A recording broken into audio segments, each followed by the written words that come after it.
আমি হলাম একজন কৃষক পরিবারের ছেলে। আমরা 3 ভাই 1 বোন। মা বাবা, এটাই আমাদের সংসার। আমি হলাম ভাইদের মধ্যে মেজো। উপরে বড় ভাই, নিচে ছোট ভাই, তার নিচে ছোট বোন। এগুলো নিয়ে চলতেছে আমাদের দিনকাল। একদিন হঠাৎ করে আমার বাবা বলল, তোদের দুই ভাইয়ের মধ্যে যে কোনো এক ভাই পড়াশোনা করতে পারবি, আর একজন আমার সাথে কাজ করতে হবে। আমি তো তখন খুব একটা বুঝি না।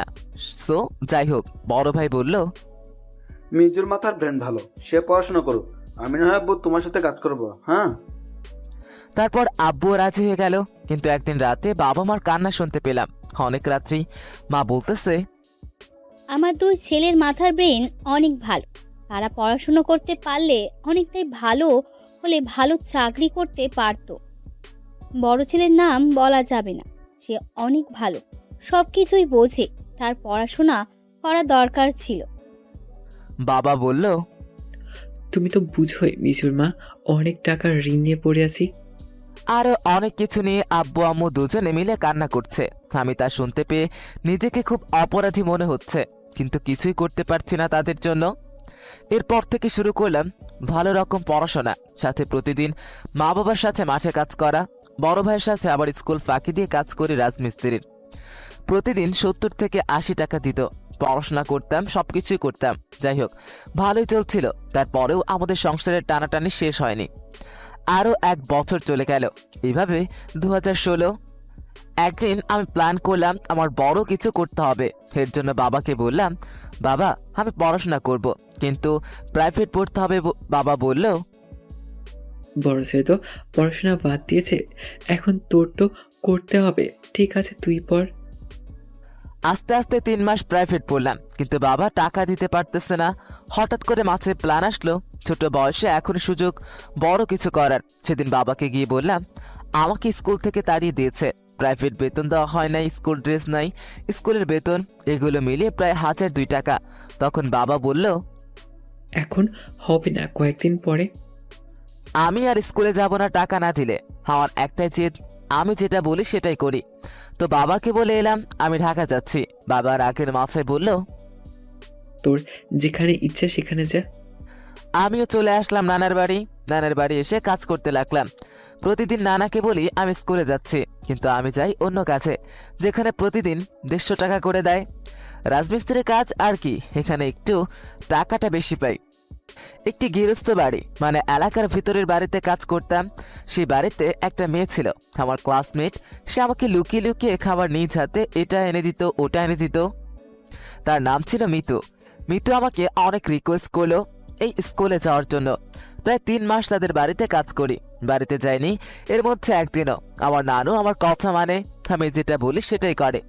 আস্তে আস্তে আমার সাথে মিতুর সাথে আলাদা একটি সম্পর্ক তৈরি হয়ে যায়। একদিন মিতু আমাকে সরাসরি প্রপোজ করে ফেললো। আমি বললাম, ভেবে দেখতে হবে, আমরা তো বন্ধু, আর আমরা অনেক ছোট, এখন এগুলো না করাটাই ভালো। আমরা সবে পড়ি ক্লাস 7-এ, সেখানে পড়াশোনা সমাপ্ত। যাই হোক, এই সমস্ত অনেক কথা বললে চলে আসলাম। মনটা খারাপ হয়ে গেল, আবার একদিক দিয়ে ভালো লাগলো, কেউ আমাকে ভালোবাসে। বাড়িতে চলে আসলাম। সরাসরি বাড়িতে এসে আব্বুকে টাকা দিলাম 5000। আব্বু আমার হাতে এত টাকা দেখে বলল, কিরে, তুই এত টাকা কই পেলি? সে অনেক কাহিনী আব্বু, পরে একদিন শুনবে। আব্বুকে বললাম না। আব্বু আমাকে সেদিন না বলায় অনেক মার দিয়েছিল, খুব কান্নাকাটি করছিলাম। যাই হোক, তারপর 1 সপ্তাহ বাড়িতে রইলাম। ওইদিকে মেয়েটি আমাকে না দেখতে পেয়ে প্রায় পাগল। তখন আমাদের কাছে ফোন ছিল না, চিঠি লিখতাম। চিঠিতে বললাম এই দিনে এই সময়ে ওই জায়গায় থাকবে। সেও আমাকে চিঠি লিখলো, তোমাকে দেখতে খুব মন চাচ্ছে, আমি আসবো। I love you Miju. আমি একটা ছোট ভাইয়ের কাছে গিয়েছিলাম, তার কাছে রিটার্ন চিঠি দিয়েছিল সে। যাই হোক, টাইম মতো আমি পৌঁছে গেলাম, সেও পৌঁছে গেল। সেটা ছিল নদীর পাড়। বাবার সাথে কাজ করতে গিয়েছিলাম, সেখান থেকে আর কি 5 মিনিট লাগে। তারপর দেখা করতে গেলাম বাবার থেকে লুকিয়ে, জানি কি মেয়ের বাবাও থাকবে ওই জায়গায়। আমি গিয়ে মৃত্যুর পাশে বসলাম। বাসার সাথে সাথে কয়েকটা ছেলে এসে আমাকে মারতে শুরু করলো, খুব মার দিল আমাকে। আমি অজ্ঞান হয়ে গেলাম। চোখ খুলে দেখি আমি আমার বাড়িতে, বাবা মাকে নিয়ে এসেছে। বাবার চোখ দেখে আমি ভয় পেয়ে গিয়েছি। বাবা মাকে তৎক্ষণাৎ জিজ্ঞেস করলো ওই মেয়ের সাথে কি। আমি আর আমার বাবাকে অনেক ভয় পাই, জমের মতো। বাবাকে কিছু বলতে পারলাম না। তখন বাবা বলল, তোকে আজকে মারবো না। আজ থেকে আমার বাড়িতে আসতে পারবি না তুই। তুই চলে যা যেখানে খুশি। আমার বাড়িতে আসলে আমার মরা মুখ দেখবি। দেখি মা কান্নাকাটি করছে, সবাই কান্নাকাটি করতেছে। আমি কি করব? অল্প বয়সে চলে আসলাম বাসা থেকে বেরিয়ে। উদ্দেশ্য আমার মানিকগঞ্জ শহরে থাকবো না, মানিকগঞ্জ থেকে অনেক দূরে চলে যাব, যেখানে কেউ আমাকে চিনবে না, জানবে না। চলে আসলাম মানিকগঞ্জ শহর। মানিকগঞ্জ বাস স্ট্যান্ড থেকে বাসে করে পাশের ছাদে চড়ে চলে আসলাম ঢাকা। ঢাকা চলে আসার পর কি করব, কোথায় যাব কিছুই বুঝতে পারতেছি না।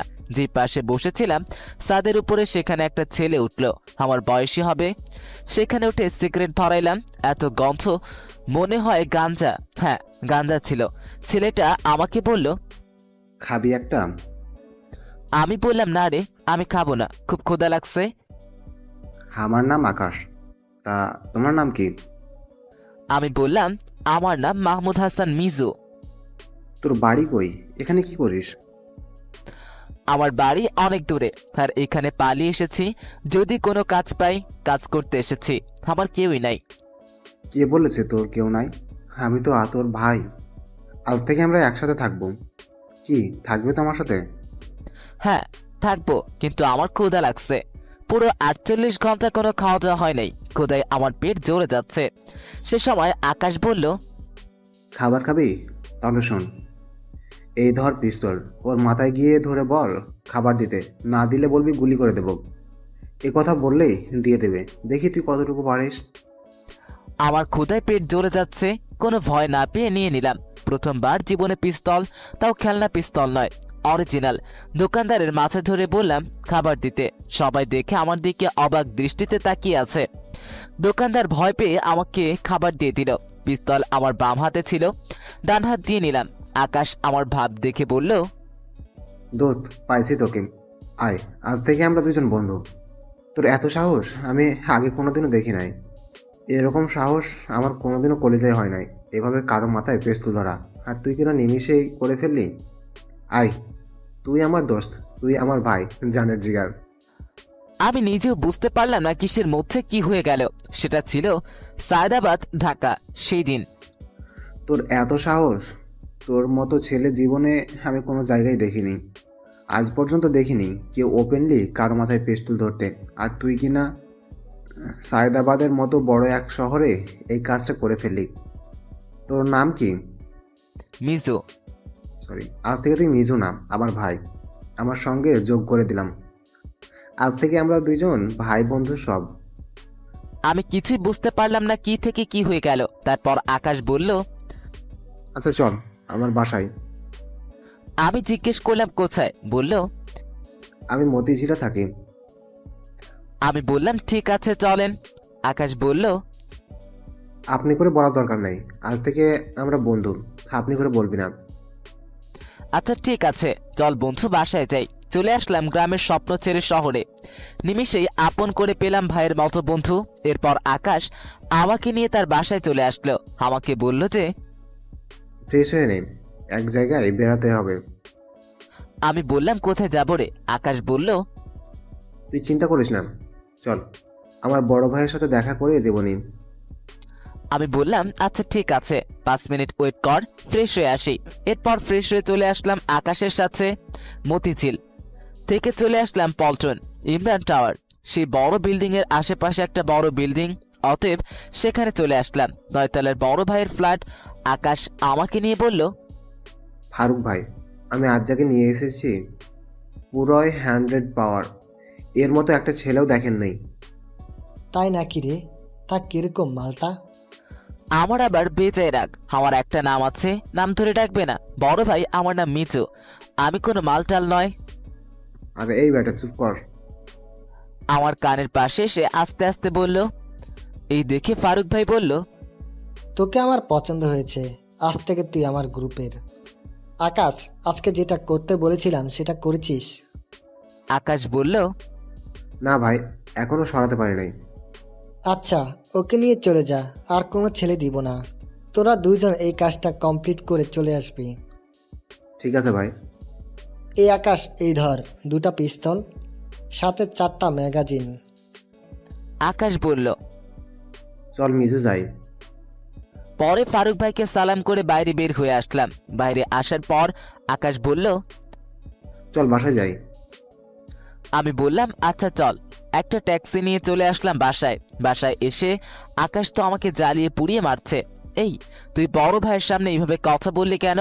হ্যান ত্যান অনেক কথা বলল। ফারুক ভাই ঢাকা শহরের রাজা, তার সামনে এরকম করে কথা বলাটা ঠিক হয় নাই আমার। আমি বললাম, ওই বেশি জ্ঞান দিস না তো। এখন বল বড় ভাই কি কাজ দিল? আকাশ যেটা বলল সেটা শোনার জন্য আমি মোটেও প্রস্তুত ছিলাম না। আমাকে বলা হইল, আজ একটা ওই জায়গায় সমাবেশ হবে, সেই সমাবেশে রাজা ভাই নামে একটা নেতা আসবে, তাকে উড়িয়ে দিতে হবে। আমি বললাম কি আমি এগুলা কাজ করব না, কোনো দিনও নয়। আকাশ আমাকে বলল, প্লিজ বড় ভাই, তোকে আপন করে নিয়েছে, এই কাজটা করতে পারলে তুই অনেক টাকা পাবি।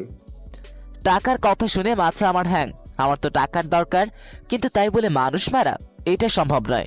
তাও একটা সমাবেশের ভিতরে গিয়ে মাথায় একটা প্ল্যান আঁকলাম। তারপর আকাশকে বললাম চল যাই। আকাশ বলল, কিরে তুই রাজি? আমি বললাম হ্যাঁ চল। তারপর দুজনে প্রস্তুত হয়ে চলে আসলাম সমাবেশের কাছে।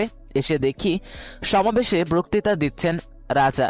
আকাশ বলল, এই শালাকে এখনই মেরে দিই। আমি বললাম এই চুপ কর, আমি আছি না, আস্তে আস্তে আমি মারবো ওকে। দেরি না করে চলে আসলাম স্টেজের কাছাকাছি। আকাশকে বললাম, তুই কারের কাছে দাঁড়িয়ে থাক, আমি মেরে চলে আসতেছি। আকাশ তাই করলো। আমি স্টেজের একদম কাছে গিয়ে প্রায় 3 ফিট দূরত্ব আমার আর রাজার মধ্যে। তাই আমি দেরি না করে সোজাসুজি গুলি চালিয়ে দিলাম রাজার ডান পায়ে। রাজা পড়ে গেল। 2 হাতে 2টা মারলাম, আরেকটা পায়ে মেরে চলে আসলাম, কেননা আমার একটা রাগ ছিল তার উপরে। শালা অনেক খারাপ, তাকে অনেকবার দেখেছি টিভিতে, নিউজ পেপারে, কুখ্যাত খুনি। সেখান থেকে দৌড়ে চলে আসলাম আকাশের কাছে। আকাশের কাছে এসে আকাশ গাড়ি স্টার্ট করলো। দুজনে চলে আসলাম ফারুক ভাইয়ের কাছে। আরে মিজু যে, তুই তো পাঠিয়ে দিয়েছিস, তুই একটা মাল রে, সে একটা জিনিস। ভাই একবার বলছি না আমাকে মাল বলে ডাকবেন না। আমার নাম মিজু, আর এটা আমার বন্ধু আকাশ। আমরা আকাশ মিজু। এই মিজু চুপ কর। আমি বললাম চুপ করব কেন, যেটা সত্য সেটাই বললাম। আমি এমপ্রেস মিছু তোর ওপর। তুই আজ থেকে আমার গ্রুপের অতি কাছের একটা ভাই। তোর এত সাহস, এত কাজের প্রতি আগ্রহ এই প্রথম দেখলাম আমি তোর মাঝে। আরে ভাই, আমার বুকে আয়। এই বলে আমাকে টেনে তার বুকের সাথে মিলিয়ে নিল। আমি মুহূর্তের মধ্যে তাকে আপন করে নিলাম, বড় ভাই হিসেবে গ্রহণ করলাম। আমার বিষয়ে আপনারা এটা ভালো করেই জানেন, আমি অল্পতেই সবাইকে আপন করে নেই। যার উপর রেগে থাকি মরার আগ পর্যন্ত সে রাগ থেকে যায়। মিজু সব ঠিক আছে, কিন্তু তাকে প্রাণে মারলি না কেন? আমি বললাম ভাই তাকে মেরে ফেললে তো সব শেষ, অনেক কিছু দেখার বাকি আছে। দুঃখ কষ্ট ওষুধ মেরে সর্বনাশ করেছে। এখন বুঝতে পারবে ঠেলার নাম বাবাজি, এর জন্য তাকে মারি নাই। আচ্ছা ঠিক আছে, তুই যেটা ভালো মনে করিস। এই নে 1 লক্ষ টাকা। এই বলে টাকার বান্ডিলটা আমার হাতে দিয়ে দিল। কত কষ্টের টাকা, সারাদিন কাজ করে 50 টাকা 60 টাকা করে পেয়েছি, 1 ঘন্টা কাজ করে 1 লাখ টাকা। খুশি খুশি খুশি দেখে কে। টাকার বান্ডিলটা নিয়ে আকাশের হাতে তুলে দিলাম। ধর দোস্ত। আচ্ছা ফারুক ভাই আজ তাহলে আসি। ফারুক ভাই বলল, তোর কাছে মোবাইল নেই? আমি বললাম না ভাই, কিন্তু হবে একটা। বড় ভাই দেরি না করে একটা অ্যান্ড্রয়েড ফোন আইফোন আমাকে গিফট করলো। আমি বললাম ধন্যবাদ ভাই। নাম্বারটা রেখে দিলাম এবং আমরা রুম থেকে চলে আসলাম। কিরে মিজু, একদিনে এই এতটা আপন হয়ে গেলি? আমি তার সাথে 3 বছর যাবত রয়েছি, কিন্তু করতে পারলাম না। আমি বললাম আরে ভোদাই চিন্তা করিস কেন, আমি আছি তো। এখন তোকে সবাই চিনবে, ঢাকা শহরের রাজা করবো বেটা। আকাশ বলল, ঠিক আছে চল পার্টিতে যাই। আমি বললাম এখন যাব না কোথাও, এখন আমি ঘুমাবো। এরই মাঝে আবারও ফারুক ভাইয়ের ফোন। হ্যালো ফারুক ভাই। হ্যাঁ রে রাজা, মিজু আমার উপরে খেপে গেছে। কি করি এখন বলতো? আমি বললাম টেনশন নিয়েন না, আমি আসতেছি বিকেলে। এরপর ফোনটা কেটে দিয়ে শুয়ে পড়লাম। এক ঘুমে দেখি বিকাল 5টা। আকাশ আমাকে ডাকতেছে। এই ওঠ, আজ না বড় ভাইয়ের সাথে দেখা করতে যাওয়ার কথা বিকেলে? আচ্ছা ওয়েট কর, ফ্রেশ হয়ে আসি। গত 3 দিনে আমার আর আকাশের মধ্যে অনেকটাই বন্ধুত্ব সৃষ্টি হয়ে গেছে। এটাই মনে হয় জীবনের বেস্ট। আমার আকাশের জুটি অল্প দিনেই অনেক ভালো বন্ধুত্ব। আপনাদের কারো থাকতে জানেন এরকম ভালো বন্ধুত্ব অল্প দিনে। এরপর ফ্রেশ হইয়া আকাশকে বললাম, চল দোস্ত, পিস্তল রেডি কর। দুজনে 2টা পিস্তল নিয়ে এক একজনের দুবাইয়ে 2টো করে কাটা নিয়ে চলে আসলাম বাহিরে। এসে দেখি 10-12 জন লোক আমাদের বাসার সামনে দাঁড়িয়ে আছে। তারপর যা হলো, আমি তো নতুন কাউকে চিনতে পারতেছি না, কি হতে পারে। তাই পিছন থেকে পিস্তলটা বের করে সামনে আনতেই আকাশ আমাকে থামিয়ে বলল, কি রে, কি করছিস তুই? এরা ফারুক ভাইয়ের লোক? আমি বললাম, ও আচ্ছা। পিস্তলটা আবারও পিছনে পড়ে নিলাম। তারপর ওরা এসে এক এক করে পরিচিত হতে লাগলো। বয়সে আমার চেয়ে বড় হলেও বলল, আজ থেকে আমরা ফ্রেন্ড। তাদের মধ্যে 2 জন আমার সাথে হাত মিলিয়ে বলল, আসসালামু আলাইকুম ভাই, আমরা মানিক রতন দোল ভাই। আমি বললাম, ওয়ালাইকুম আসসালাম। ঠিক আছে ভাই, চলেন বড় ভাইয়ের সাথে দেখা করে আসি। দেখি সামনে 3টা হাইস গাড়ি। আমি, আকাশ, মানিক, রতন 4 জন এক গাড়িতে, আর বাকিরা আমাদের পিছনে পিছনে বাইতুল মোকাররমের সামনে আসলাম। কি জাম তো বলার বাইরে, 1 ঘন্টা লেগে গেল সেখানে। এর মধ্যে বড় ভাই ফোন দিতে দিতে ব্যস্ত, পাগল হয়ে যাচ্ছে। যাই হোক, সবকিছু মিলিয়ে চলে আসলাম বড় ভাইয়ের কাছে। আসসালামু আলাইকুম বড় ভাই, কেমন আছেন? ওয়ালাইকুম আসসালাম, আলহামদুলিল্লাহ ভালো আছি।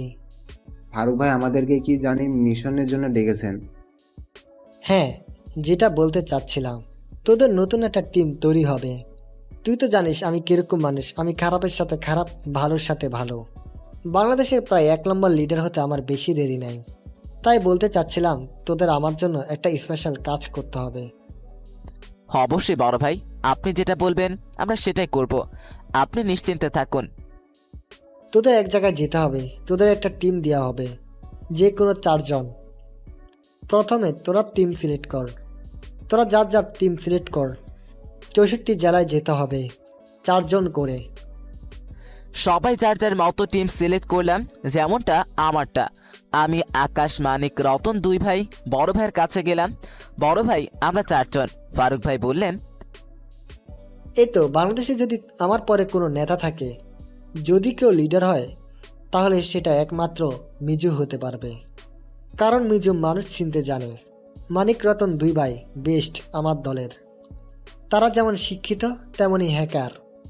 মানিক, রতন আমার 2 চোখের মণি। কিন্তু তোরা 4 সিংহ একসাথে থাকতে পারবি না। মানিক, রতনের থেকে যে কোনো একজনকে নিতে পারবে। আমি বললাম, তাহলে মালিক আসবে আমার সাথে, আর কাউকে দরকার নাই, আমরা 3 জন এনাফ। বড় ভাই বললেন, ঠিক আছে, তোর যা ইচ্ছা।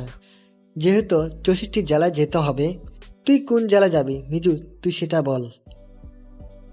আমি বললাম, আমাকে সিলেট জেলায় ট্রান্সফার করেন। বড় ভাই বললেন, আচ্ছা ঠিক আছে, তুই যা।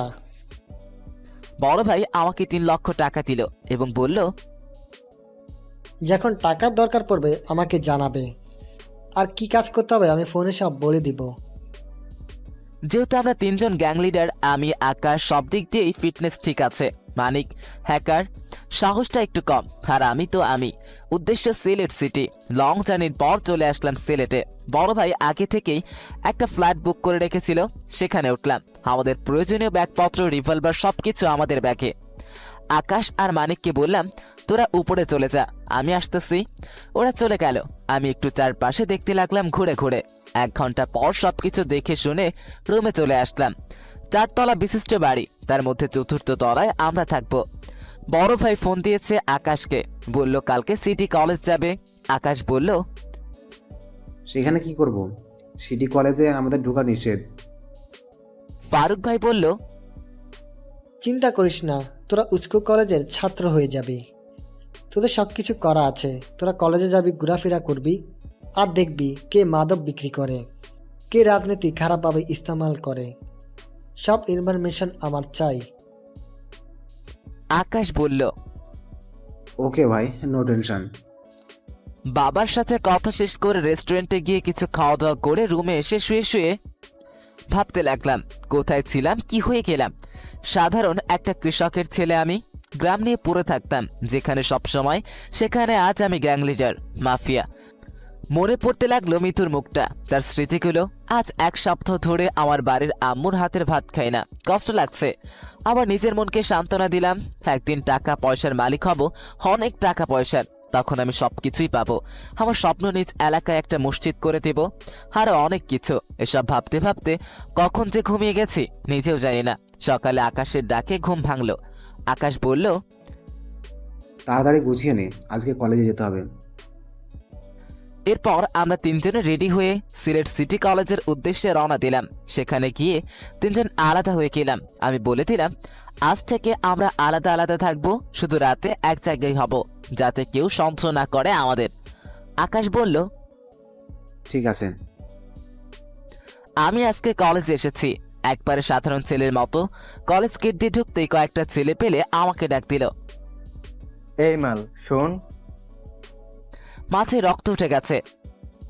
100 আমার একটা নাম আছে, কেন অন্য নাম ধরে ডাকবে?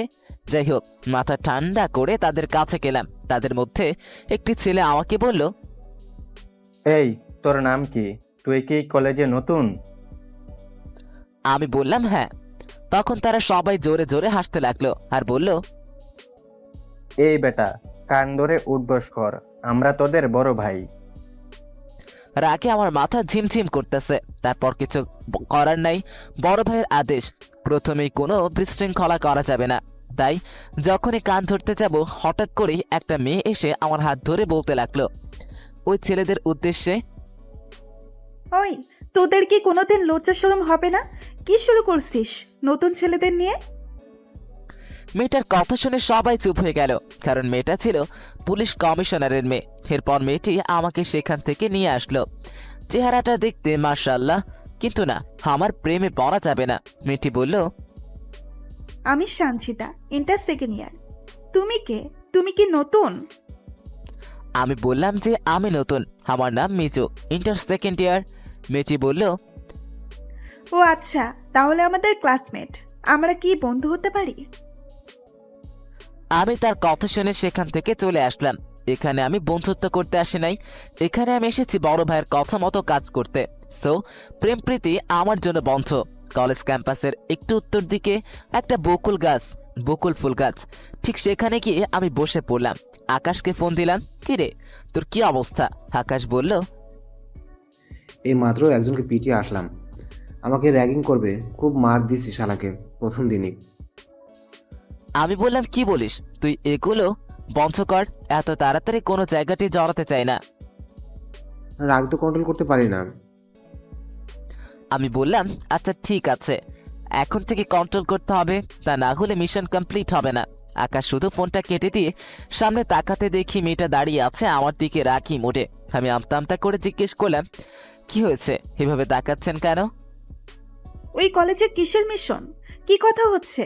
কার সাথে?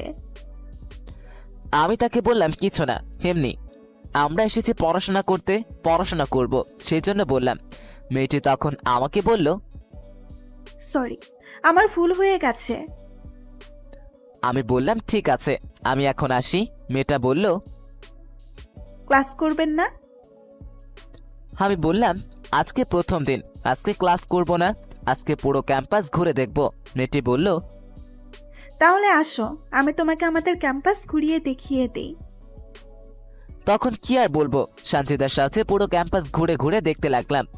মেয়েটা এত কিউট যা অসম্ভব, গল্প লিখে প্রকাশ করতে পারবো না। ঘুরতে ঘুরতে ক্যান্টিনে গেলাম, খুব ক্ষুধা লাগছে। ক্যান্টিনে ঢুকতেই আমি অবাক হয়ে গেলাম, কারণ সেখানে ছিল আরে আকাশ আর মানিক, দুইটা মেয়ের সাথে দুইটা টেবিলে বসে রয়েছে, নাস্তা করতেছে।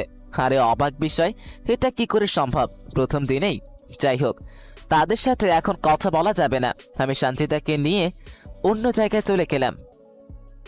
এটা হলো আমাদের ক্যান্টিন, এখানে আমরা সবাই খাওয়া দাওয়া করি। কেমন লাগলো মিজু? জি ভালোই। সানজিদা আমাকে প্রশ্ন করলো, মিজু তুমি এমন কেন? কথা বলো না বেশি, কি সমস্যা তোমার? আমি বললাম, না কোনো সমস্যা নেই, এমনি, আসলে আমি এরকমই, একটু কমই কথা বলি। সানজিদা বলল, ও আচ্ছা, তাহলে এখন কি খাবে বলো? আমি বললাম, একটা ব্ল্যাক কফি, আর কিছু চাই না। কি বলো? তোমার ক্ষুধা লাগে নাই? 1টা বেজে গেল, আমি তো অনেক কিছু খাবো। ওকে, তুমি খাও, আমার শুধু কফিতেই হয়ে যাবে। অতএব সানজিদা অর্ডার করলো। আমি মেয়েটাকে যতই দেখছি ততই অবাক হচ্ছি, একদিনে কি করে এতটা ফ্রি হতে পারে একটা ছেলের সাথে একটা মেয়ে। যাই হোক, সেগুলো ভেবে কাজ নেই। এক পর্যায়ে খাওয়া দাওয়া শেষ করে ক্যান্টিন থেকে বেরিয়ে আসলাম। সানজিদাকে বললাম, আচ্ছা আজকে আর কলেজ করব না, আমি চলে গেলাম। সানজিদা বলল, আচ্ছা ঠিক আছে। আমি চলে যাচ্ছি। হঠাৎ পিছন দিকে সানজিদা আবার আমাকে ডেকে বলল। ওই মিচু, শোনো, আমি বললাম, কি? তোমার নাম্বারটা কি দেওয়া যাবে না? মানে এমনি আর কি। আচ্ছা ওঠাও। দিতে যাচ্ছিলাম না, তারপরও দিয়ে দিলাম। 01869620141। তারপর তাকে বিদায় দিয়ে চলে আসলাম রুমে। রুমে সে আকাশকে ফোন দিলাম, কিরে কই তুই? আকাশ বলল, আমি তো এখনো কলেজে আছি। আমি বললাম তাড়াতাড়ি রুমে আয়। এরপর ফোন দিলাম ফারুক ভাইকে। আসসালামু আলাইকুম। ফারুক ভাই কেমন আছেন? আলহামদুলিল্লাহ ভালো আছি। মিজু, তুমি কেমন আছো? জি বড় ভাই, ভালো আছি। বড় ভাই, একটা সমস্যায় পড়ে গেলাম যে কলেজের একটা মেয়ে আমার পিছু ছাড়ছে না। মেয়েটা কমিশনারের মেয়ে। বড় ভাই বলল, চিন্তা করো না মিজু, তোমার উপরে আমার অনেক বিশ্বাস আছে। তুমি আমার বিশ্বাসটা ভেঙে দিও না। ওরকম মেয়েদের সাথে তুমি চলাফেরা করো না প্লিজ। আমি বললাম, ঠিক আছে বড় ভাই, আপনার আদেশ শিরোধার্য, আর বলতে হবে না আপনাকে। এরপর দেখি আকাশ আর মানিক চলে আসলো। বড় ভাইয়ের সাথে আরো কিছুক্ষণ কথা বলে কেটে দিলাম ফোনটা।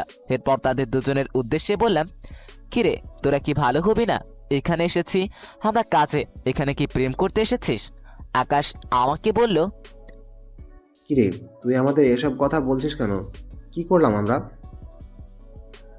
আমি আমি সবকিছু দেখেছি রে তোদের। মেয়েদের নিয়ে ক্যান্টিনে বসে হেসে হেসে কথা বলছিস, খাওয়া দাওয়া করছিস, কলেজে প্রথম দিন গিয়েই মারামারি করছিস। আকাশ বলল, দোস্ত, এবারের মতো মাফ করে দে, এরপরে দেখি সব ঠিক হয়ে যাবে। আমি বললাম, আচ্ছা ঠিক আছে, এখন চল এক জায়গায় যেতে হবে। বড় ভাই একটা কাজ দিয়েছে, কাজটাকে কমপ্লিট করতে হবে। আচ্ছা ঠিক আছে, 5 মিনিট ওয়েট কর, আমরা আসতেছি রেডি হয়ে। যথারীতি সবাই রেডি হয়ে নিলাম। এক একজনের রিভলভার হাতে করে নিলাম। মানিককে বললাম, তো ল্যাপটপটা নিয়ে চল, দরকার হবে। উদ্দেশ্য সিলেট কদমতলী বাস টার্মিনাল। সেখানে 4টি ছেলেকে হাত পা ভেঙে দিতে হবে। বড় ভাইয়ের আদেশ, তার নাকি কদমতলী রেলওয়ে স্টেশনে থাকে। তাদের পিক আমাদের ফোনে দিয়ে দিয়েছে বড় ভাই। সে যাই হোক, সব দেখে শুনে চলে আসলাম কদমতলী। বাস স্ট্যান্ডে এসে তাদের খুঁজতে রাখলাম এবং তাদের পেয়েও গেলাম রেলওয়ে স্টেশনের ভিতরে। 6-7 জন মিলে গাঁজা সেবন করতেছে। বড় ভাইকে ফোন দিলাম। হ্যাঁ বড় ভাই, এখন কি করব? তাদের আমার তো দেখে মেরে ফেলতে ইচ্ছে করতেছে। বড় ভাই বলল, তোকে যে কাজ করতে বলেছি সেই কাজ কর। মেলে ফেলার দরকার নাই, শুধু তাকে শিক্ষা দিবি, জানি কোনো মেয়ের দিকে কোনোদিন চোখ তুলে তাকাতে না পারে। একটা মেয়েকে 4 জন মিলে রেপ করেছে। এমনকি কদমতলী থানা থেকে ওদের কেউ কিছু বলার সাহস পাচ্ছে না, কারণ ওরা মাফিয়া রাজার ছেলে পেলে। শুনেতে মটকা আমার গরম হয়ে গেল। অতএব আমরা 3 জন, তারা 7 জন, আস্তে করে তাদের সামনে গেলাম। এখানকার মধ্যে লিডার। কে রে ভাই? ওদের মধ্যে একজন উঠে বলল, এই তোর কি সমস্যা, তুই কে? আবার একজনকে চিনতে পারলাম, এগুলো কলেজের সেই ছেলেটা যে আমাকে র্যাগিং করতে চেয়েছিল। সেই কলেজ ছেলেটা বলল, মালটা নতুন এসেছে আমাদের সিলেটে, কলেজে পড়ে, ইন্টার 2nd ইয়ার। আমাকে যখনই মাল বলেছে দেরি না করে সোজা একটা জোরে লাথি মারলাম তার বুক সোজা। ছেলেটা পড়ে গেল 10 হাত দূরে গিয়ে। তারা সবাই আমাদের মারবে, আমাদের দিকে আসতেছে। দেরি না করে সোজাসুজি পিছন থেকে পিস্তলটা বের করে তাদের পায়ে গুলি করলাম। সবগুলো ওখানে শুয়ে পড়লো। শালারা রেপ করবে, আজ থেকে শুনে রাখ, এই সিলেটে রাজ করবে আকাশ মিচু। তোদের বাপ রাজাকে বলে দিস আকাশ মিচু এসেছে সিলেটে। অনেক লোকজন জড়ো হয়ে গেছে গুলির শব্দ পেয়ে। আমাদের 3 জনের দিকে কি জানি ভাবতেছে, তাকে সাধারণ জনগণ। আকাশ বলল, আজ থেকে আপনাদের চিন্তা করার দরকার নাই। সিলেটে আর কোনো নেতা পাথা চলবে না। গরিবের বন্ধু সবার পরিচিত, সবার আদরের ফারুক ভাইয়ের ছেলে পেলে এসে গেছে সিলেট শহরে। যখনই একা সেগুলো কথাবার্তা বলতেছে, আকাশ আমি সেখান থেকে চলে আসলাম। বেরিয়ে এসে দেখি পুলিশের গাড়ি এসে গেছে। আকাশকে আবারও ফোন দিলাম, আকাশ পুলিশ এসে গেছে, তাড়াতাড়ি কেটে পড়। সেখানে আকাশের দিকে আরেকটা গুলি ছুটতে সবাই পালিয়ে গেল জনগণ। এর ফাঁকে আকাশও আরেক জায়গা দিয়ে চলে আসলো আমার কাছে। এরপর সবাই রুমের উদ্দেশ্যে রওনা দিলাম। বড় ভাই আবার ফোন দিয়েছে রাস্তায়। তোদের ওই বাসাটা খালি করে দিতে হবে, তোদের সব পরিচয় জেনে গেছে। আমি বললাম, চিন্তা করবে না বড় ভাই, আমি থাকতে কিচ্ছু করতে পারবে না আমাদের গ্রুপের। আমার একটা ফেসবুক বন্ধু আছে সিলেটে, কদমতলী বাস টার্মিনালে থাকে, বেশিক্ষণ লাগে না তাদের বাসায় যেতে। সে যাই হোক, তার নাম্বারটা ছিল আমার কাছে মুখস্থ। ফোন দিলাম, হ্যালো দোস্ত, কোথায়? ওপাশ থেকে জয়নাল। কি রে দোস্ত, এতদিন পর মনে পড়লো আমার কথা? আমি বললাম, আর বলিস না, সিলেট এসেছি, সবকিছু হারিয়ে গেছে, আমরা 3 জন বন্ধু বিপদে পড়ে গেলাম। জয়নাল বলল, কি বলিস, কোথায় আছিস তুই? আমি বললাম, এই তো বাস টার্মিনালে দাঁড়িয়ে রয়েছে। জয়নাল বলল, চিন্তা করিস না, আমি 5 মিনিটে আসতেছি। বললাম ওকে। আমাদের যে বড় ভাই রুমটা দিয়েছিল সেটা পুলিশ সহ সবাই জেনে গেছে, এবং আমাদের বাসাতে কয়েকটা রিভলভার ছিল। আপাতত সেখানে না যাওয়াটাই বেটার। এরাই মাঝে আকাশ বলতে লাগলো দোস্ত, এখন কি করি? টাকা যা ছিল সব জায়গায় রেখে আসলাম, এখন চলবো কি করে? আমি বললাম, আরে টেনশন করিস কেন, বড় ভাইকে ফোন লাগা, বল টাকা লাগবে। মানিক ফোন দিল বড় ভাইকে, কি জানি অনেক কথা বলে। একটু দূরে গিয়ে কথা বললো মানিক, আমাদের কাছে এসে বলল, চিন্তা করিস না, বড় ভাই টাকা দিচ্ছেন বিকাশে। দেখতে দেখতে 7 মিনিটের মাথায় জয়নালের আগমন। একটা প্রাইভেট কার নিয়ে চলে আসছে। আমি জানতাম না জয়নাল এত বড় লোক। আমি তো ভাবছি গ্রামের ছেলে, জাস্ট ফেসবুকে পরিচয়, এতটুকু। সে যাই হোক, জয়নাল বলল, আমার বাসায় যাবি, আয়। অনেক কথাবার্তার মধ্যে চলে আসলাম তাদের বাসায়। তাদের বাড়ি দেখে আমি পুরাই অবাক। এত পুলিশ তাদের বাড়ির চারপাশে, আমার ভয় লাগতে লাগলো। আমার না জানি কি হয়। আমি জয়নালকে জিজ্ঞেস করলাম, কি রে এত পুলিশ কেন? জয়নাল বলল, এটা কমিশনারের বাড়ি মানে আমাদের বাড়ি, এখানে পুলিশ থাকবে, এটাই স্বাভাবিক। আমি বললাম, কি পুলিশ কমিশনের বাড়ি? পিছনে আকাশ আর মানিকের অবস্থা দেখে কে পুরাই ভীতু ডিম হয়ে গেছে। যাই হোক, আমাকে ভীতু হলে চলবে না। চলে আসলাম তাদের বাসায়। বাসায় এসে সবার সাথে পরিচিত হয়ে রাতে ঘুমিয়ে পড়লাম জয়নালের রুমে। জয়নাল আর মানিক 2 জন অন্য রুমে শুয়ে আছে। আমি আর আকাশ জয়নালের রুমে শুয়ে আছি। সকালবেলায় কেউ একজন আমার মাথায় পানি ঢেলে দিল। চিল্লানি দিয়ে উঠে বললাম বিছানা থেকে, ওই ওই, কে রে কে রে? আকাশ কই রে, আমার পিস্তলটা দে, মারা ফালামো। সামনে তাকাতেই দেখি, আরে এ তো সেই সাঞ্চিদা। এই মেয়েটা এখানে কি করে আসলো? আমার চিল্লাশিনি শুনে সবাই আমাদের রুমে আসলো। জয়নাল এসে বলল, কি রে বন্ধু, কি হয়েছে, তুই ভিজে গেছিস কিভাবে? আমি বললাম, ওই কে আমার শরীরে পানি দিয়েছে? পরে সবাই চোখ গেল সাঞ্চিদার উপরে, তার হাতে পানির মগ। জয়নাল বলল, সরি, আমার ভুল হয়ে গেছে। ওকে ওকে, নো প্রবলেম, ভুল হতেই পারে। এরপর সবাই যার যার মধ্যে চলে গেল। সে নিজেও চলে গেল। আমি গিয়ে ফ্রেশ হয়ে বাইরে বের হয়ে আসলাম। কি বিপদে পড়লাম রে! পুলিশের থেকে বাঁচতে পুলিশের বাড়িতে এসে আশ্রয় নিলাম। না, আমার আর ভালো লাগে না। যাই হোক, এভাবে চলতে লাগলো আমাদের দিনকাল। কলেজে যাই, জয়নালও সেই কলেজেই পড়ে। জয়নাল আমাদের 2 বেস্ট সিনিয়র কলেজে, কিন্তু জয়নাল থাকে আমার সাথে। এভাবেই চলতে লাগলো আমাদের। 7 মাস পার হয়ে গেল। অনেক ইনফরমেশন জোগাড় করেছে, যে ইনফরমেশন দিয়ে ভেঙে টুকরো টুকরো করে দিতে পারে রাজার মাফিয়া গ্যাং। এতদিনে সাঞ্চিদার সাথেও আমার ভালো বন্ধুত্ব হয়ে গেছে। আকাশ তো আছেই। জয়নাল সেই রকমের ছেলে একটা, তাকে কখনো বুঝতে দেয় নাই আমরা কি ধরনের ছেলে। আমরা পড়াশোনা করতে এখানে আসি নাই, এসেছি পাপী মানুষ ধ্বংস করতে। আজ সাঞ্চিদার জন্মদিন, অনেক বড় অনুষ্ঠান করে তার জন্মদিন পালন করা হচ্ছে। সেখানে অনেক বড় বড় নেতা, রাজনীতিবিদ সবাই আসবে, মিস্টার রাজাও আসবে। সে যাই হোক, রাতে কেক কাটার সময় সাঞ্চিদা আজকে অনেক সুন্দর করে সেজে এসেছে, যা দেখে আমি রীতিমতো ক্রাশ খেয়ে গেলাম। এত সুন্দর মেয়ে কখনো হতে পারে? আমি আর মানিক দাঁড়িয়ে রয়েছি। আকাশ একটু বাইরে গেছে। একটু পর দেখতে পেলাম রাজা আসতেছে একটা হুইল চেয়ারে করে। কমিশনারের সাথে দেখা সাক্ষাৎ করে আস্তে আস্তে আমার কাছে চলে আসলো। এসে বলতে লাগলো, কেমন আছো মিস্টার মিজু? আমি বললাম যে ভালো আছি, আপনি কেমন আছেন? আর আমার নাম মিজু নয়, শুধু মিজু চৌধুরী। তখন রাজা আমাকে বলল, হ্যাঁ তাই হবে, আসলে আকাশ তো আর বেশিক্ষণ নেই, এখন তো তুমি একাই থাকবে। আমার মাথায় চক্কর দিল। আকাশে কোন বিপদ হলো না তো? না, আমার সত্যিটা জানতেই হবে, কিন্তু কিভাবে কিভাবে জানবো আমি আকাশ এখন কোথায় আছে? রাজার সাথে এসব বিষয় নিয়ে কথা বলে কিছুই জানতে পারবো না। এখানে থাকার কোনো প্রশ্নই ওঠে না। মানিককে নিয়ে বেরিয়ে আসলাম বাইরে। মানিককে বললাম, মানিক ল্যাপটপ ল্যাপটপ বের করে দে। মানিকের সাথে থাকে সবসময় ল্যাপটপ। মানিককে বললাম, দেখ তো নাম্বারটা কোথায় আছে। এটা আকাশের ব্যাস লাইট, যেটা অনলাইনে দিয়ে যুক্ত আছে একটা ডিভাইস। মানিক সরাসরি বলল, এটা তো পাশেই, এই বাড়ি থেকে পিছনে একটা বাংলো বাড়ি আছে, সেখানে। বললাম ওকে, তুই এখানেই থাক, আমি আসতেছি। মানিক বলল, আমিও যাব তোর সাথে। আমি বললাম, তোর আসতে হবে না, তুই এখানে থাক, বড় ভাইকে ফোন দে, সবকিছু বল। আমি জাস্ট 5 মিনিটে যাব আর আসবো। তুই বড় ভাইকে ফোন দিয়ে বল আমার অনেক ছেলের দরকার। মানিক আমার কথা মতো সব বলল। বড় ভাই আমি চললাম 2টা রিভলভার নিয়ে। গিয়ে দেখি আর দেরি না করে সামনের যাকে পাচ্ছে তাকে গুলি করে উড়িয়ে দিচ্ছি। আস্তে আস্তে সব কটাকে খতম করে আকাশকে বললাম, কিরে দোস্ত, ঠিক আছিস তো? আকাশ বলল, দোস্ত, তোর মতো বন্ধু থাকতে কি আমি কখনো মরতে পারি? কখনোই না। তুই আমার কলিজা রে, তুই আমার কলিজা। বড় ভাই আমাকে ফোন দিয়েছে। বড় ভাই বলল, 1000 ছেলে কি আছে কমিশনারের বাড়ির পাশেই আছে, একটা গুলির শব্দে সবাই একত্রে হবে। আমি দেরি না করে চলে আসলাম সানজিদার পার্টিতে।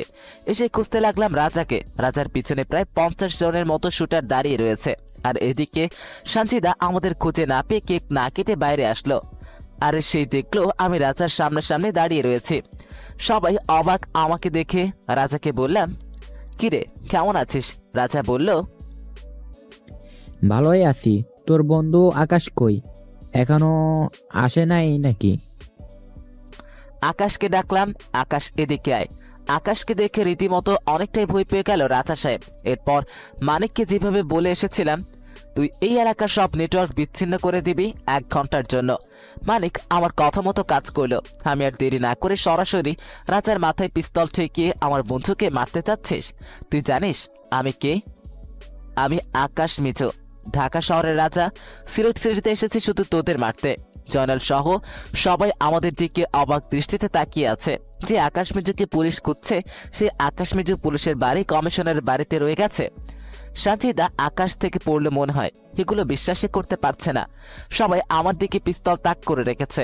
মানিকের সাথে আমার ব্লুটুথ যোগাযোগ। বললাম, একটা ফায়ার কর। আকাশের দিকে উপরের দিকে গুলি করতে শত শত আমাদের লোক পুরো কমিশনের বাড়ি ঘিরে ফেললো। আর আমি বলতে লাগলাম, আজকের পর থেকে নায়কের নাম চেঞ্জ করা হয়েছে, নতুন নাম মাহমুদ, আমার আরেক নাম। গুলির শব্দে আমাদের সবগুলো ছেলেরা কমিশনারের বাড়ি ঘিরে ফেললো। এটা দেখে সবাই অবাক, বিশেষ করে সানজিদা তো মানতে পারতেছে না আমি আকাশ মাহমুদ।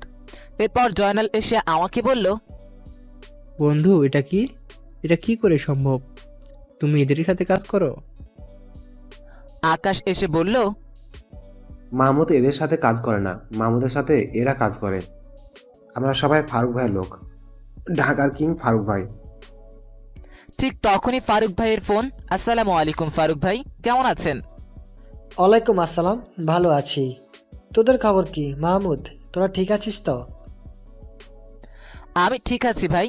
রাজাকে কি করব, মেরে ফেলে সারা বেশি বাড়াবাড়ি গেছে। তোর যেটা মনে চায়, কিন্তু আমার সন্দেহ হচ্ছে পার্ক ছাড়াও অন্য কেউ আছে। দেখ বের করতে পারিস কিনা কে সে লোকটা। আমি আর দেরি না করে সোজাসুজি রাজাকে জিজ্ঞেস করলাম, কিরে তোর বসকে বল আমাকে। রাজা সরাসরি উত্তর দিল, আমি মরে গেলেও তোরা জানতে পারবি না। আকাশ তার কথা শুনে আর 1 মিনিটও দেরি করলো না, সরাসরি তাকে পরপারে পাঠিয়ে দিল। কি করলি এটা বন্ধু? আমি বললাম আকাশকে। আকাশ বলল, দোস্ত, ওকে বাঁচিয়ে রেখে কোনো লাভ নাই, সারা বিয়াদব। আমি আর কিছু না বলে সবাইকে চলে যেতে বললাম। আর পুলিশ কমিশনারকে বললাম, আমরা এখানে এসেছি দুর্নীতি দমন করতে, অতএব আমাদের সাথে লড়তে আসবেন না। আপনাদের বাড়িতে থেকে শিখেছি, আপনাদের কাছে আমি ঋণী। দয়া করে মাফ করে দিয়েন। জয়নাল বন্ধু, আমার মাফ করে দিস। তোর কাছে আমার সত্যিটা গোপন করেছি। তারপরও তাদের কাছ থেকে বিদায় নিয়ে চলে আসলাম। আসার সময় দেখলাম সানজিদা চলো চলো চোখে আমার দিকে তাকিয়ে আছে একভাবে। আমার কিছু করার নেই। আমি বুঝতে পারতেছি সে আমাকে ভালোবাসে, কিন্তু এগুলো আমার দ্বারা চলবে না। চলে আসলাম অন্য জায়গায়। আমাদের খুঁজে বের করতে হবে রাজার পার্টনারের জন্য। আরেকটা বাসা নিলাম আমাদের 3 জনের জন্য। সেবার সাথে 3 জন মাঠ উঠে আগের মতো থাকতে রইলাম। আরো খুঁজতে খুঁজতে 4 মাস কোনো গ্রুপের নমুনা পেলাম না। সিলেটে সবকিছু ঠান্ডা এখন। সিলেটে শুধু আকাশ মাহমুদের কথা চলে, আর কারো নয়। আকাশ মাহমুদের নাম শুনলে প্যান্ট ভিজে যায় সিলেট সিটিতে। এভাবেই চলছিল আমাদের দিনকাল। হঠাৎ করে একদিন ফারুক ভাই আমাকে বলল, তাড়াতাড়ি ঢাকা চলে আয়। খুব চিন্তিত মনে হলো ফারুক ভাইকে। আর দেরি না করে আকাশ আর মানিকের কাছ থেকে বিদায় নিয়ে চললাম ঢাকার উদ্দেশ্যে। পাক্কা 7 ঘন্টা জার্নির পর এসে পৌঁছালাম পল্টন। একটা রিক্সা নিয়ে সরাসরি ফারুক ভাইয়ের ফ্ল্যাটের নিচে। ফারুক ভাইকে ফোন দিলাম, ভাইয়া আমি তো এসে গেছি, কোথায় আপনি? ফারুক ভাই বলল, আয়, চলে আয়। আমি বললাম আচ্ছা ঠিক আছে আসতেছি। এরপর ফারুক ভাইয়ের সাথে দেখা করলাম, কথাবার্তা বলতেছি। ফারুক ভাইকে জিজ্ঞেস করলাম, হঠাৎ কি মনে করে ভাই, কোনো সমস্যা? ফারুক ভাই বলল, হ্যাঁ, অনেক বড় সমস্যা। আমি জিজ্ঞেস করলাম কি হয়েছে ভাই, আমাকে বলেন। আসলে কি হয়েছে জানিস মাহমুদ, আমাদের 64 জেলার মিশন 64 টিম চলে গেছে, তুই ভালো করেই জানিস। আর আমাদের এই মিশনটা একটু সরকারিভাবে চলতেছে, যেটা কিনা কোনো পুলিশ করতে পারে না। আমরা পুলিশের কাছে বাধা, পুলিশের কাছ থেকে দূরে দূরে থাকতে হবে। আমাদের লক্ষ্য অনেক গভীর। হ্যাঁ ভাই, তা তো বুঝতে পারলাম, কিন্তু সমস্যা কোথায় এটা বলেন তো। সমস্যা একটা বেড়েছে। আমাদের 64 টিমের মধ্যে তোর সর্বপ্রথম টিম সিলেটে উপস্থিত ছিল হয়েছে শুধুমাত্র তোর কারণ। এখন তোকে একটা কাজ করতে হবে, যেটা কিনা তোর কষ্ট হলেও করতে হবে। আমি বললাম শুধু বলেন একবার কি করতে হবে, আপনার জন্য আমার জীবনটাও হাজির।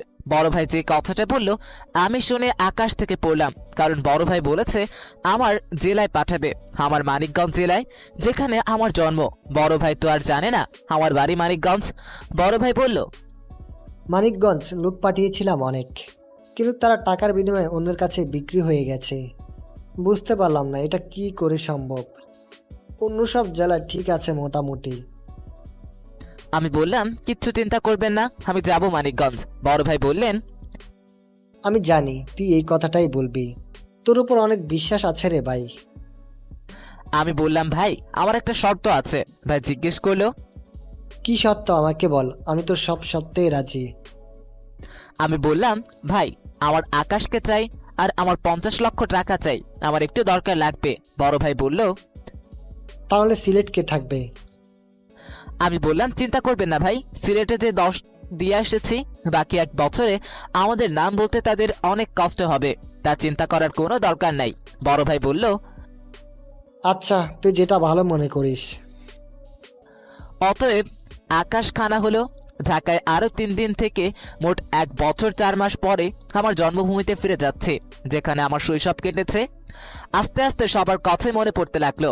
আকাশ বলল, কি রে দোস্ত, তোর মন খারাপ কি হয়েছে বল আমাকে। আমি বললাম না রে, কিছুই হয় নাই, চল যাই। রওনা দিলাম। বাচ্চা 3 ঘন্টা 20 মিনিট পর মানিকগঞ্জ বাস টার্মিনালে এসে পৌঁছালাম। আহা, আমার প্রিয় মানিকগঞ্জ শহর অনেক চেঞ্জ হয়ে গেছে 1.5 বছরে। না, আমার অতীত ভাবলে চলবে না, আমাকে মিশন সাকসেস করতে হবে। আকাশকে কিছুই বললাম না যে এটাই আমার জন্মস্থান। তারপর চলে গেলাম মানিকগঞ্জের একটা ভালো একটা রেস্টুরেন্টে, খাওয়া দাওয়া করে চললাম বাসা ঠিক করতে। যেহেতু আমার বাড়ি এখান থেকে বেশি দূরে নয়, আমি মানিকগঞ্জ শহরটা ভালো করেই চিনি। আমার বাসা খুঁজতে অতটা সমস্যা হলো না। একটা বাসা নিয়ে পড়লাম আমরা 2 জন। এরই মধ্যে বড় ভাই ফোন দিয়েছে, বলল, কি রে মাহমুদ, বাসা পেয়েছিস? আমি বললাম হ্যাঁ বড় ভাই পেয়েছি, আপনি চিন্তা করবেন না, আজকে রেস্ট নেই, কালকে সব কাজ হবে। বড় ভাই বলল, আচ্ছা ঠিক আছে, তোরা রেস্ট নে। যেহেতু সকালে পৌঁছে গেছি, বেলা বাজে 2টা, আকাশকে বললাম চল একটা ঘুম দেই, পরে দুইজন মিলে একটা ঘুম দিলাম। এরপর বিকেলবেলা সন্ধ্যার একটু আগে আমার ঘুমটা ভেঙে গেল। আকাশকে টেনে হিঁচড়ে উঠিয়ে নিয়ে বললাম চল ঘুরে আসি। আকাশ প্রথমে যেতে না চাইলেও পরে বলল। আচ্ছা ঠিক আছে চল। পরে দুইজন বাইরে বের হইলাম। রাস্তায় মানিকগঞ্জ শহরের আনাচে কানাচে ঘুরতে লাগলাম আমরা। আমাকে অবশ্য কেউ চিনতে পারবে না, কারণ আগে ছিলাম টিউভূত, এখন অনেকটা চেঞ্জ হয়ে গেছি। এইভাবে ঘুরতে ঘুরতে রাত 10টা বেজে গেল। তারপর খাওয়া দাওয়া করে বাসায় আসলাম। বাসায় এসেই একটা ঘুম। সকাল 9টায় বড় ভাই ফোন দিয়েছে। হ্যালো ভাইয়া, বলেন কি করতে হবে, কোথায় যাব? দেবন্দ কলেজের পিছনে অনেকেই নেশা জাতীয় কিছু করে, সব ইনফরমেশন আমার চাই। যেহেতু আমি মানিকগঞ্জের ছেলে, আমি সবকিছুই চিনি জানি, এর জন্য কোনো অসুবিধা হলো না। যে দেবেন্দ্র কলেজে ঢুকতে যাব, ঠিক তখনই কেউ একজন আমাকে পিছন থেকে হাত ধরে টেনে বলল। আমি পিছনে তাকাতেই দেখি মিতু। আরে কে আপনি, আমার হাত ধরে আছেন কেন? ওই, তুমি আমাকে চেনো না? হ্যাঁ, ভুলে গেছো? এতদিন কই ছিলে বলো আমাকে? আজব ব্যাপার, কে আপনি? আপনাকে তো চিনলাম না। তোমার নাম মাহমুদ, তাই না? সত্যি করে বলো বলছি, নয়তো কিন্তু খারাপ হবে। আকাশ তাকিয়ে থাকে আমাদের লীলা খেলা দেখতেছে। এরপর অনেক ঝগড়া লেগে গেল আমাদের দুজনের মধ্যে। আশেপাশের মানুষজন জড়ো হয়ে গেল শহরের মধ্যে, এগুলো স্বাভাবিক। পরে সেখান থেকে আস্তে করে কেটে পড়লাম। আকাশকে বললাম দৌড় লাগা। পরে সেখান থেকে চলে আসলাম অন্য জায়গায়। আকাশ বলল, কিরে দোস্ত, মেয়েটি কে? তোকে চিনে কি করে? আমি বললাম জানি না রে, মিথ্যা কথা বললাম। আকাশ বলল, কিছু তো একটা রহস্য আছে, আমাকে বলছিস না? না বললি? আমি বললাম আচ্ছা পরে বলবো, এখন চল, বড় ভাই যে কাজটা দিয়েছে সেটা কর। না রে, আজকে আর কাজ করা হবে না, চল বাসায় যাই। বাসায় যাওয়ার জন্য হাঁটা শুরু করলাম। আবারও কেউ একজন আমার পিছন থেকে এসে জড়িয়ে ধরলো।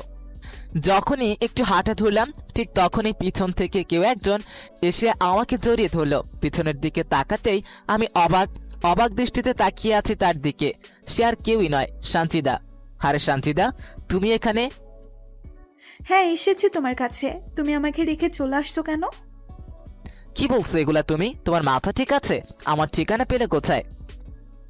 এই কথা বাদ দিয়ে বলো, আমাকে ছেড়ে কেন আসলে? আর তুমি এমন করছো কেন আমার সাথে? আমি আবার কি করলাম? আমাদের কথা বলার মাঝে আকাশ বলল, দোস্ত, এখানে বেশিক্ষণ দাঁড়িয়ে থাকা রিস্ক হয়ে যাবে, চলো বাসায় যাই। আমি বললাম হ্যাঁ ঠিকই বলেছিস তুই, বাসায় না অন্য জায়গায় চল। আকাশ বলল, কোথায় যাব? আমি বললাম চল ওইদিকে একটা পার্ক আছে সেখানে চল। আকাশ বলল ঠিক আছে। পরে সাঞ্চিতাকে আর আকাশকে নিয়ে আমাদের সেই বিজয় মেলার মাঠে চলে আসলাম। যেহেতু দুপুর টাইম, মানুষ থাকে না খুব একটা, তাই সেখানে চলে আসলাম। সাঞ্চিতা কিছু না বলেই আবারও আমাকে জড়িয়ে ধরলো আর বলতে লাগলো, তুমি কি আমাকে একটুও ভালোবাসো না? কেমনে পাইলে আমাকে ছেড়ে থাকতে? এতদিন একটা ফোনও দাও না। কি স্বার্থপর মানুষ তুমি। আমি অবাক হয়ে তার কথা শুনছি। কি বলছে সে? এটা কি কোনোদিন হয়? আমি হলাম সন্ত্রাস জগতের একজন কর্মী, আর সাঞ্চিতা হলো পুলিশ কমিশনারের মেয়ে। তেলে জলে কখনো মিশ খায় না, যেগুলো মাথায় আসতেছে না।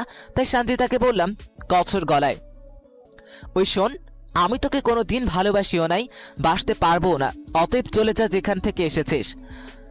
আসলে এখন তার সাথে রিলেশনে যাওয়া আমার কোনো প্রশ্নই ওঠে না। আমার সাথে থাকলে তখন তার হাতে গুলি খেয়ে মরবে, কিছুই বলা যায় না। এর জন্য তাকে বললাম যে তুমি তো নাছর বান্দা। তুমি হাজারবার বললেও আমি তোমাকে ছেড়ে কোথাও যাব না। আমি সবাইকে ছেড়ে তোমার কাছে চলে এসেছি, কারণ আমি তোমাকে ভালোবাসি। এই কথাটি বলতে চেয়েছিলাম আমার জন্মদিনের দিন, কিন্তু তখন বলা হয়নি। আজকে বললাম, আমি সত্যিই তোমাকে অনেক ভালোবাসি। প্লিজ আমাকে ফিরিয়ে দিও না। তুমি ফিরিয়ে দিলে আমি মরেই যাব। আরে আরে কি বলো? আমি তোমাকে কোনো দিনও ভালোবাসতে পারবো না, ভালোবাসিও নাই। আমার কাছে এগুলা বলে কোনো লাভ নেই, তুমি চলে যাও এখান থেকে প্লিজ। তোমাকে ভালোবেসেছি ছেড়ে যাওয়ার জন্য নয়, তোমাকে কাছে পাবার জন্য। প্লিজ এই কথা বলো না মাহমুদ। আকাশ বেচারা চেয়ে চেয়ে দেখতেছে আমরা কি করতেছি। প্লিজ শান্তিদা, বিলিভ করো, এটা হয় না, কখনোই হয় না। তুমি চলে যাও প্লিজ। না না না, যাব না। ওকে, না গেলে তুমি থাকো, আমি যাই। আকাশকে বললাম এখানে থাকুক শান্তিদা, জাহান্নামের চৌরাস্তায় যাজ্ঞা, আমার কিছু করার নাই, খুব কষ্ট হচ্ছে। তা কি এগুলা বলতে তারপরেও বলতে হলো। আকাশকে নিয়ে চলে আসলাম সেখান থেকে। একটা অটো নিয়ে বাসার সামনে এলাম। শান্তিদা ওখানে কান্নাকাটি করতেছে। জয়নালকে ফোন দিলাম। হ্যালো বন্ধু, কি অবস্থা? আর বলিস না, শান্তিদাকে খুঁজে পাচ্ছি না, খুব খারাপ অবস্থায় আছি। দোস্ত, শান্তিদা মানিকগঞ্জ আমার এখানে চলে এসেছে। কি বলবো তোর কাছে, ও আমাকে ভালোবাসে। কি বলিস বন্ধু, এটা কি করে হয়? আচ্ছা যাই হোক, মানিকগঞ্জ কোথায় আছিস? আমি বললাম, হ্যাঁ দোস্ত, মানিকগঞ্জ সিটিতে এসে আমাকে ফোন দে। শান্তিদা আমাকে দেখে দেখে রাখতেছে, এসে নিয়ে যা, যেতে চাচ্ছে না। আমার এখান থেকে বন্ধ করলাম, ঠিক আছে আমি আসতেছি। ফোন কেটে দিয়ে টেনশনে পড়ে গেলাম। মেয়েটা যে জিদ, কি না কি করে ফেলে কিছুই ভাবা মুশকিল। আকাশকে বললাম, আকাশ তুই যা, শান্তিদাকে দেখে শুনে রাখ, দূরে থাকে, সে যেন তোকে দেখতে না পায়। আকাশ বলল, ওকে দোস্ত, আমি যাই। তুই কি বাসায় থাকবি না কোথাও যাবে? হ্যাঁ দোস্ত, আমি একটু বেরোবো, ঘুরে দেখে শুনে আসি, তুই যা। আকাশ বলল, ওকে ঠিক আছে, নিয়ে যাচ্ছি। আমি আবার বলে দিলাম, দোস্ত মেশিনটা নিয়ে যা। আকাশ বলে চলে গেল। এখন আমি ভাবতে লাগলাম কি করি। আরও একজন লোক দরকার আমার, যে কিনা মানিকগঞ্জের স্থানীয় কলেজের ছাত্রী হলে ভালো হয়। বাসা থেকে বের হয়ে চলে আসলাম নদীর পাড়ে। মানিকগঞ্জ শহরের সাথেই কালীগঙ্গা নদী আছে, আপনারা চিনেন অবশ্য যারা মানিকগঞ্জের আছেন। সেখানে এসে বসে রয়েছি। হঠাৎ কে যেন আবার আমার পিঠে হাত রাখলো। পিছনের দিকে তাকাতেই, আরে বন্ধু কালাম যে, কেমন আছিস? কালাম আমার ছোটবেলার বন্ধু, গ্রামে একসাথে চলাফেরা করেছি, একসাথে বড় হয়েছি, সেই বন্ধু। কই গেছিলি রে মাহমুদ আমাদের ছেড়ে? তোকে কত খোঁজা হয়েছে তুই জানিস? তুই নেই, তোকে ছাড়া আমি কিভাবে ভালো থাকি রে বন্ধু, বল না। আর বন্ধু কি করব বল, এত অবহেলা নিয়ে কি বেঁচে থাকা চাই? তুই বল, কতটা অশান্তির ভিতরে ছিলাম। তুই তো জানোসই, তোর কাছে তো কোনো কিছুই লুকাই নাই।